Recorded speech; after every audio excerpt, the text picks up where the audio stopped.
Henyo Master Joey De Leon tila napasama pa sa pagtatanggol nito kay Ann Curtis.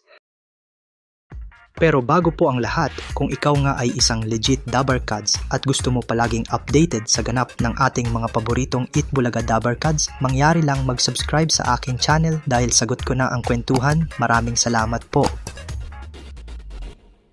Mahigit isang araw nang ang laman ng mga balita si Quezon City 4th District Representative Bong Suntay dahil sa kanyang hindi kanais-nais na pahayag tungkol kay kapamilya actress and TV host Ann Curtis. Sa gitna kasi ng pagdinig ng House Committee on Justice kaugnay ng impeachment complaint laban kay Vice President Sara Duterte, nagbigay ng analogy si Congressman Bong Suntay. Ikinumpara ni Congressman Suntay ang pagnanasa ni VP Sara Duterte na pugutan ng ulo si President Bongbong Marcos sa kanyang pagnanasa kay Ann Curtis nang makita niya ito minsan sa Shangri-La. Para nga sa kanya, ang pagnanasa ay isa lamang imahinasyon, kaya ang pagnanasa niya kay Ann Curtis ay walang kaso. Ganon din daw ang pagnanasa ni VP Sara kay President Marcos na pugutan ito ng ulo dahil pawang imahinasyon lang ni VP Sara ito. Gayunpaman, umani ng matinding batikos ang naging pahayag na ito ni Congressman Suntay lalo't ipinagdiriwang pa naman ang Women's Month.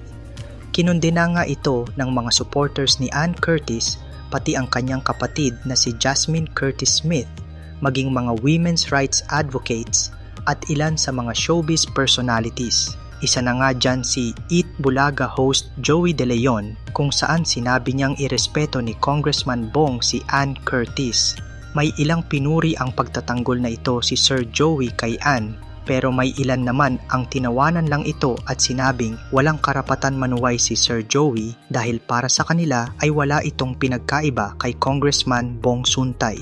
Binalikan kasi ng mga netizens ang ilang sa mga green jokes ni Joey sa ilang mga kababaihan.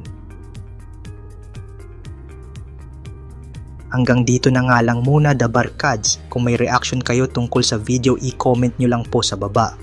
Pero bago po kayo umalis, pakipindot po ang subscribe button at pati na rin ang notification bell para updated kayo sa mga videos pa naming paparating. Muli, maraming salamat sa inyong panonood mga Dabarkads.